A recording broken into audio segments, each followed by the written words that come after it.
Please let me go. I have a child. Her voice was a ragged whisper, swallowed by the damp concrete of the underground garage. The crime lord's enforcer just stared, his expression unreadable in the gloom. She had expected cruelty, a swift end. What happened next defied every rule of their world. He lowered his weapon.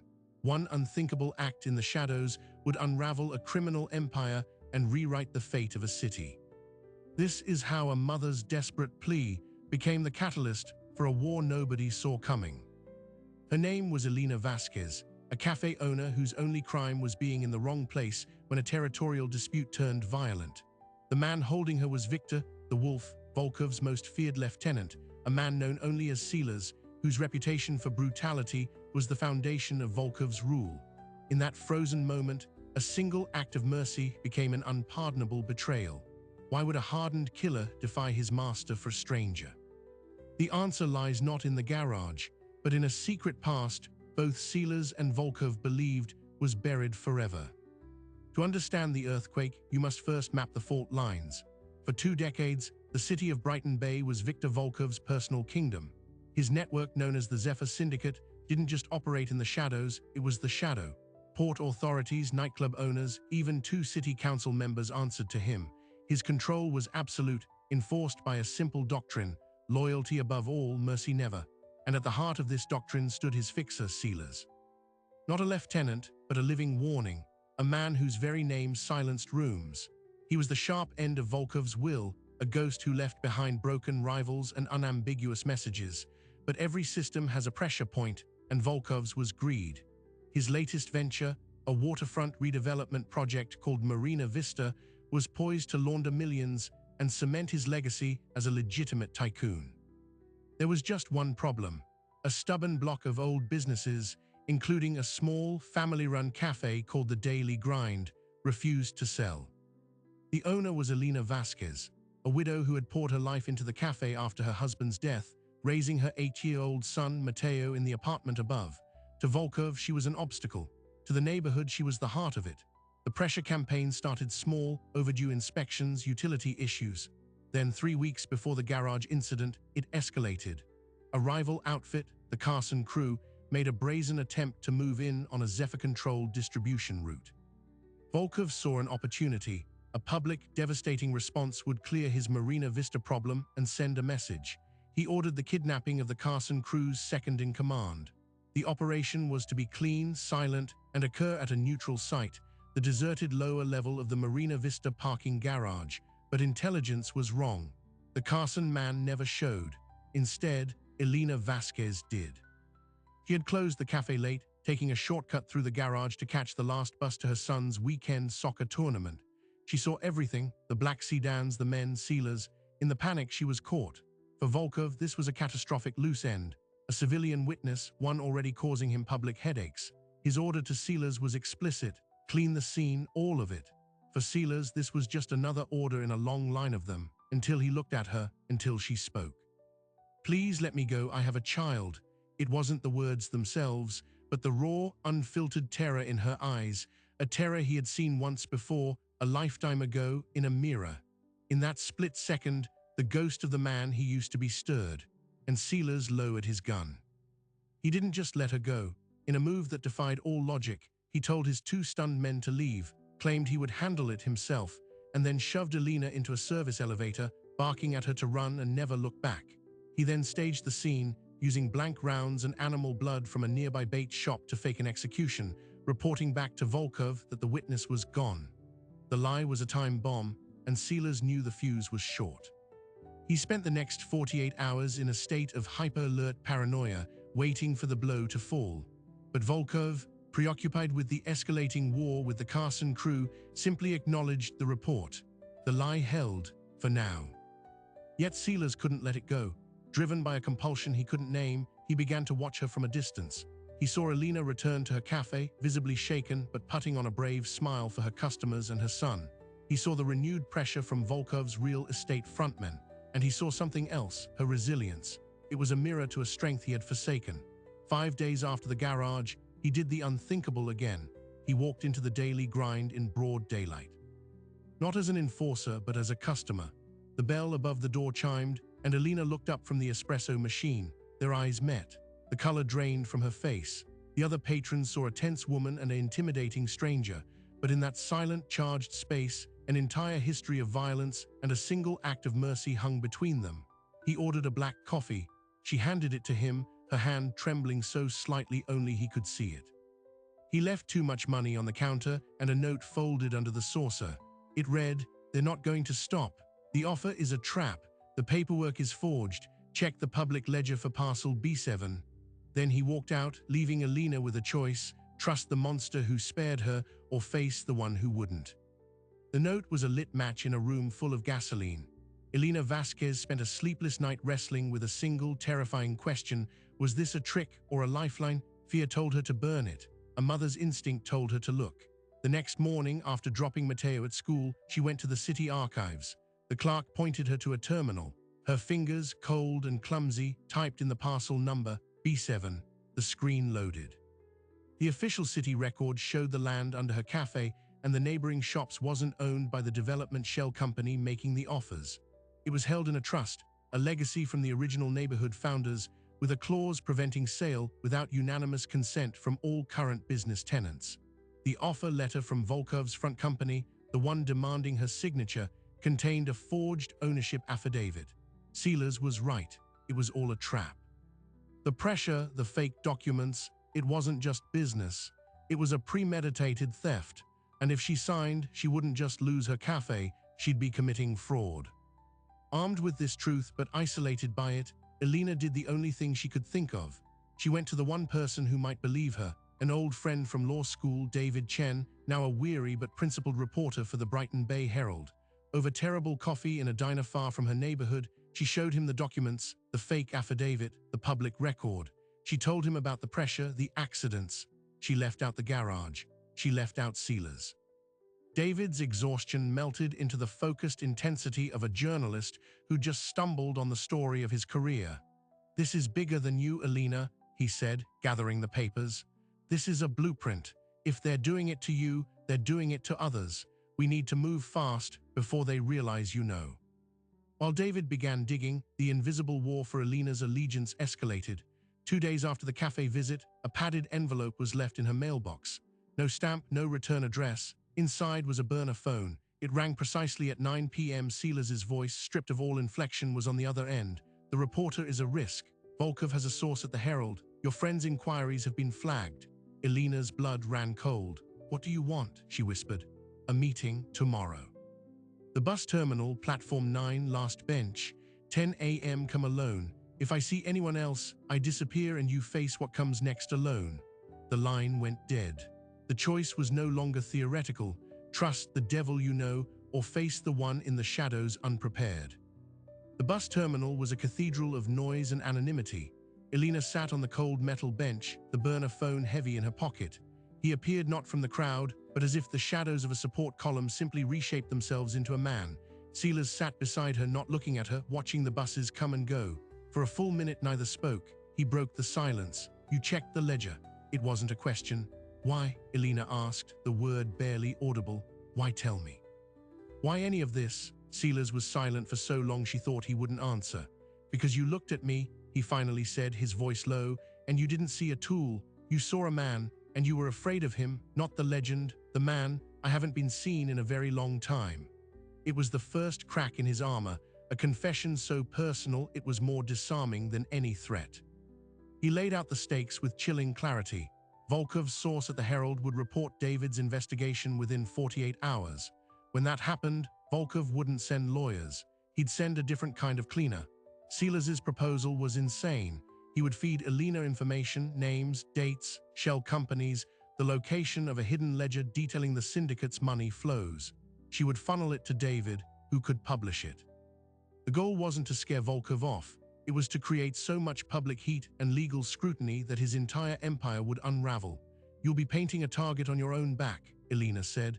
"I've been a dead man walking for 15 years, Sealers replied. There was no self-pity in the statement, only a stark fact. "This is the only exit I get." The alliance, a fragile thread of trust between a desperate mother and a condemned man, was forged.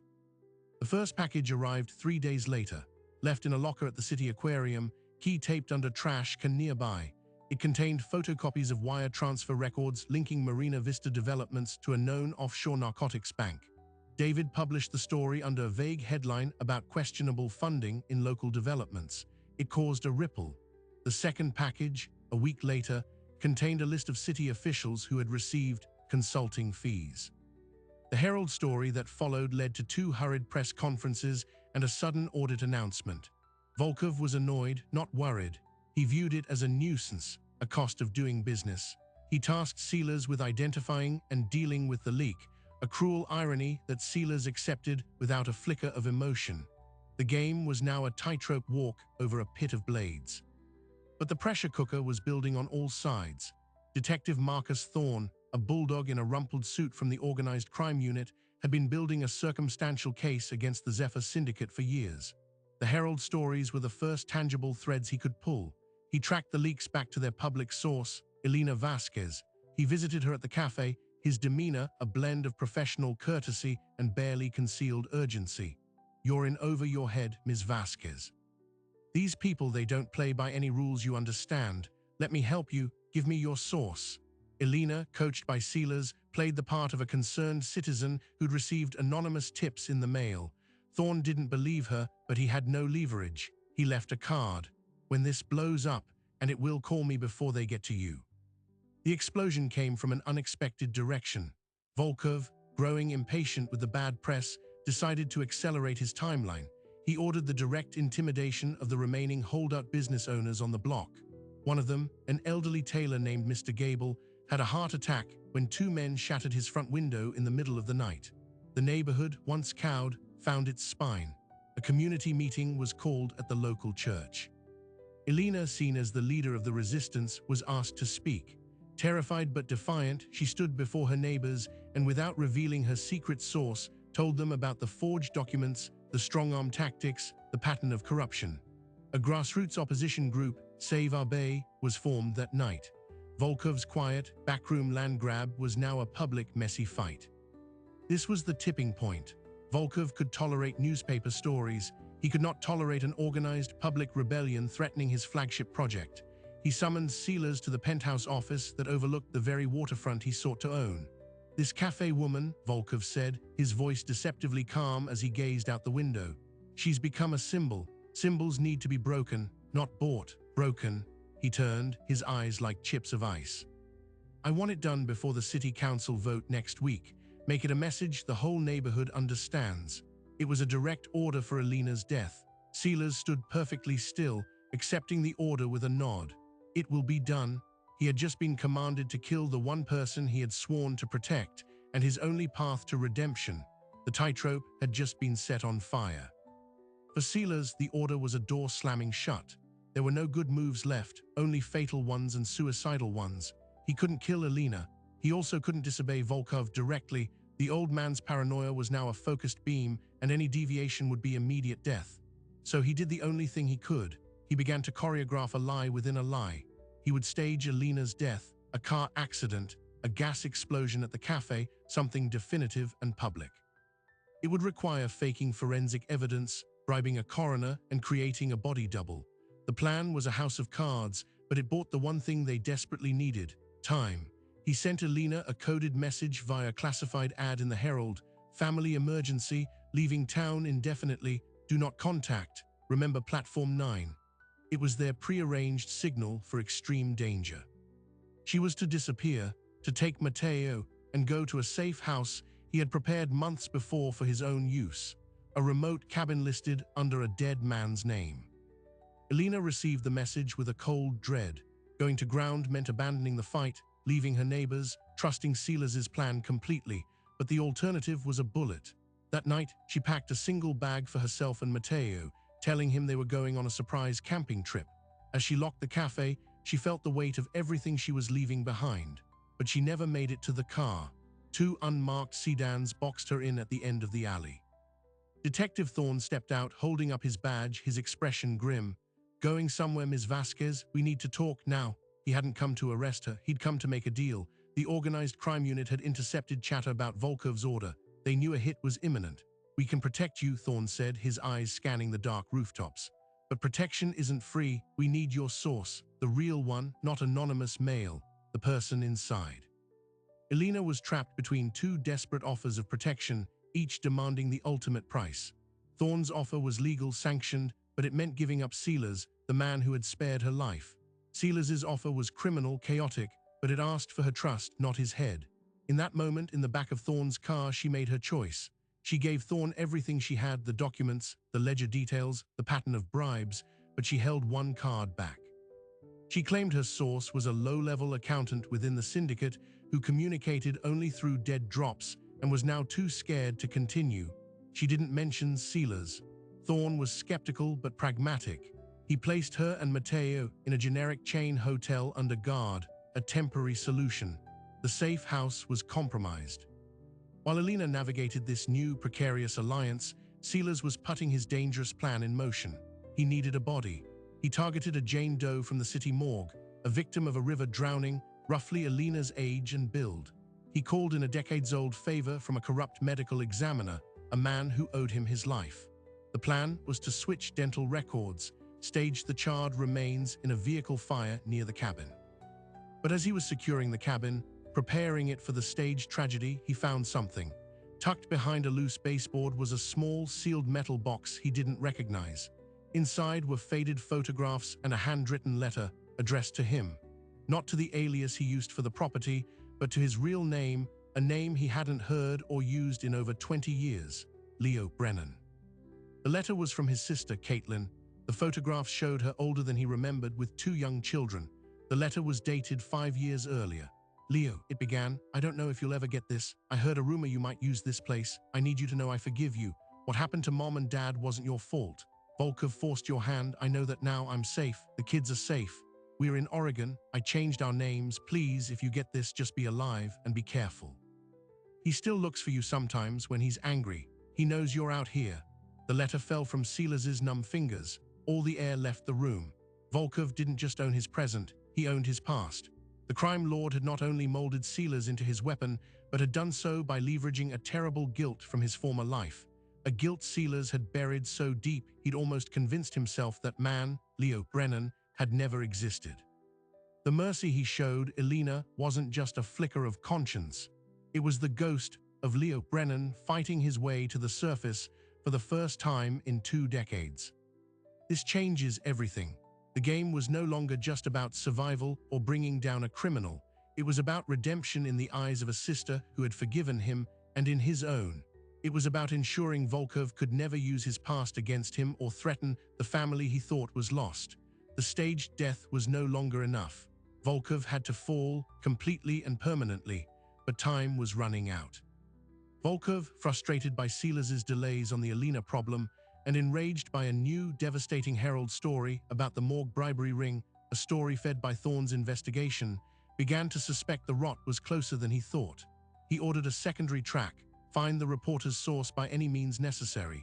His men kidnapped David Chen from his parking garage, beating him for information in a soundproofed warehouse. David, terrified but loyal, gave them nothing. But in his wallet, they found a receipt from a diner, the same diner where he'd met Elena. The pieces were coming together for Volkov. The cafe owner, the reporter, the leaks that continued even after she'd supposedly gone to ground. It pointed to a deeper mole. He summoned his inner circle, Silas included. His cold eyes swept over them. "We have a cancer," he said, his voice quiet and deadly. "It's in this room. Someone is protecting the Vasquez woman. Someone is feeding our secrets to the press." He announced a purge. Every operation was frozen. Every associate was to be investigated. Loyalty oaths were to be reaffirmed in blood. The syndicate turned inward, a snake eating its own tail. For Silas, this was the worst possible development. The scrutiny was now microscopic.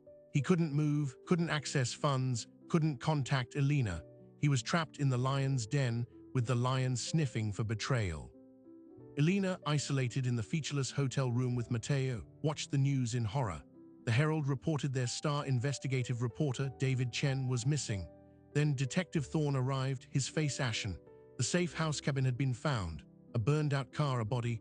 Volkov's people had discovered Silas's plan and in a brutal move had made it reality, but with a different victim. The medical examiner was found dead in his home, an apparent suicide. The Jane Doe's body was gone. "They're cleaning house," Thorne said. "They know we're close, and they think you're dead. We have to move you again now." But it was too late. The hotel's fire alarm blared. Thorne's police radio crackled with reports of armed men in the lobby.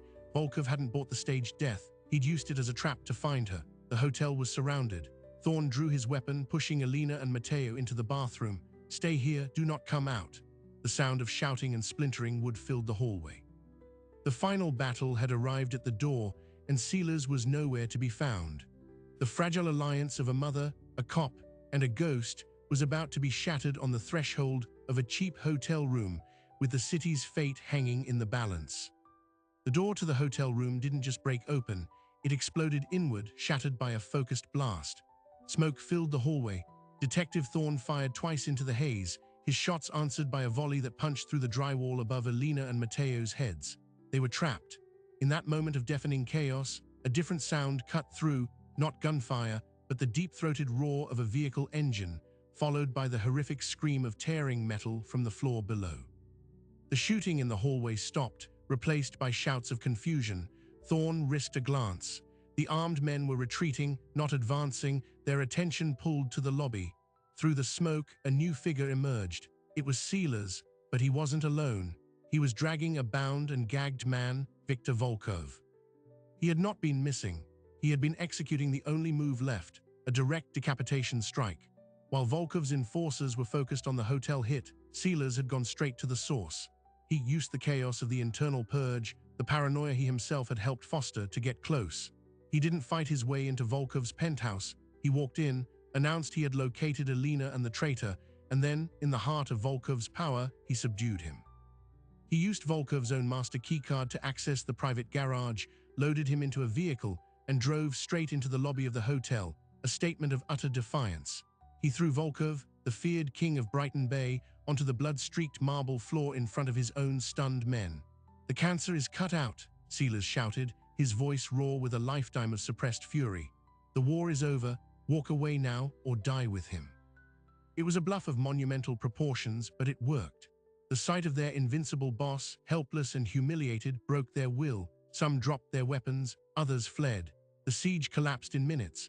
Thorne emerged, cuffing Volkov as Silas stood guard, his weapon now pointed at the man he'd served for half his life. The fallout was swift and seismic.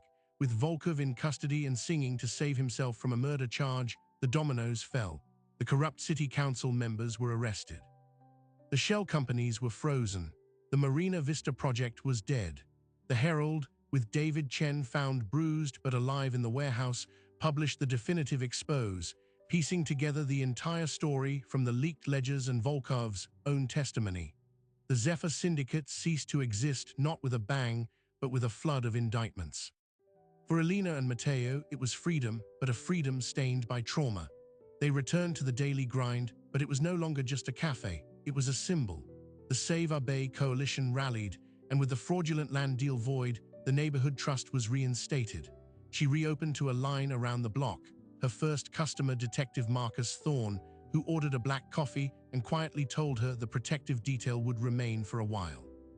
Life began to rebuild, but the shadow of the garage, of the hotel room, lingered in quiet moments. Silas's fate was more complex. He was arrested on the spot by Thorne. He offered no resistance. He was charged with a laundry list of crimes: kidnapping, extortion, conspiracy. But in the deal of the century, negotiated by a fierce federal prosecutor who saw his unique value, he pleaded guilty to reduced charges in exchange for his full, meticulous testimony against every remaining strand of Volkov's network. His sentence, 15 years, with the possibility of parole for exemplary cooperation. He would serve his time, but he would serve it as Leo Brennan. The man he had been before Volkov had been acknowledged, if not redeemed. The trial of Viktor Volkov was a spectacle that held the city in thrall. He was convicted on all counts and sentenced to life in a maximum security prison, a king dethroned. The final surprising detail emerged in the pre-sentencing report. The reason Volkov had been able to control Silas, to twist Leo Brennan into his weapon, was rooted in a tragedy 2 decades old. Volkov had orchestrated the death of Leo's parents in a staged robbery gone wrong, then offered the grieving, angry young man a path of revenge and purpose. a path that led directly into Volkov's service. The mercy sealers showed Elena was, in a twisted way, a rejection of the very lie his life had been built on. He had finally refused to destroy an innocent family, breaking the cycle Volkov had created. Last time Elena saw him was in the visitor's room of the state penitentiary, a year after his sentencing. He looked smaller without the aura of violence, but his eyes were clearer. "Thank you," she said, the words inadequate for everything that had passed between them. He shook his head slowly. "Don't. I didn't do it for you, not at first. I did it for me, for Leo." She nodded, understanding the distinction. It was the truth, and it was enough. She slid a photograph across the table. It was of Matteo, smiling, holding a trophy from a school science fair. Sealers. Leo looked at it for a long time. A muscle in his jaw tightened. He gave the faintest nod, a silent acknowledgement of a world kept safe. He pushed the photo back. "He looks like a good kid," was all he said. It was the closest he would come to absolution, and for Elena, it was sufficient. Brighton Bay changed. The corruption purge led to real reforms. The waterfront was eventually developed, but with transparency and community input. The daily grind still stands on its corner, busier than ever, a testament to stubborn resilience. Detective Thorne received a commendation and a profound wariness of quiet cafes. And in a prison cell, Leo Brennan serves his time, the ghost of Sealers finally laid to rest. The unthinkable act in a dark garage wasn't just an anomaly, it was a fault line. And when it ruptured, it didn't just free one mother.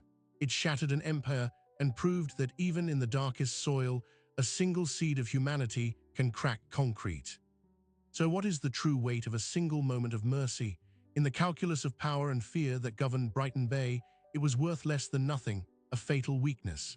Yet that fleeting hesitation in a damp garage, a killer's hand stayed by a mother's plea, became the precise point where an empire began to fracture.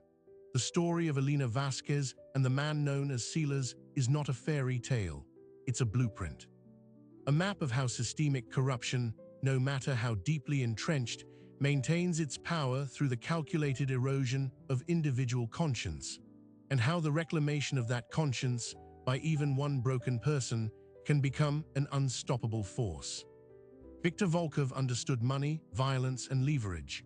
What he failed to account for was the human variable, the ghost of a past he thought he had erased, and the fierce, protective love of a parent. He built a kingdom on the belief that people are ultimately self-interested and corruptible. In the end, he was destroyed by two people who defied that very calculation, one who chose redemption over survival, and another who chose justice over safety. Their alliance, forged in terror and necessity, proved that the most powerful resistance is often not a frontal assault, but a crack in the foundation, patiently widened. Today, the city is different, but not perfect. Corruption didn't vanish. It retreated, became quieter, more cautious. The daily grind remains, a thriving testament to a community that fought back and won. In a prison library, Leo Brennan reads, works, and waits, a living testament to the possibility of a second act, no matter how late it comes. Their stories ask us a difficult question. In the face of overwhelming, seemingly impersonal systems of power, what is our responsibility? To look away, to survive, or to become that unlikely crack in the foundation? We document these stories not just to remember, but to recognize the pattern, to see that the unthinkable is often just the first, fragile step toward a necessary change. The next time you hear a story that seems too large, too complex, too entrenched to challenge, remember the cafe owner and the ghost. Remember that empires are toppled not only by armies, but by choices. The choice to see a human being where others see a problem. The choice to defy an order. The choice to trust when every instinct screams to run. If you found this journey into the shadows and the fragile light that can break through them compelling, make sure to subscribe. We delve deep into the stories that reshape our world, one unthinkable act at a time. Thanks for watching.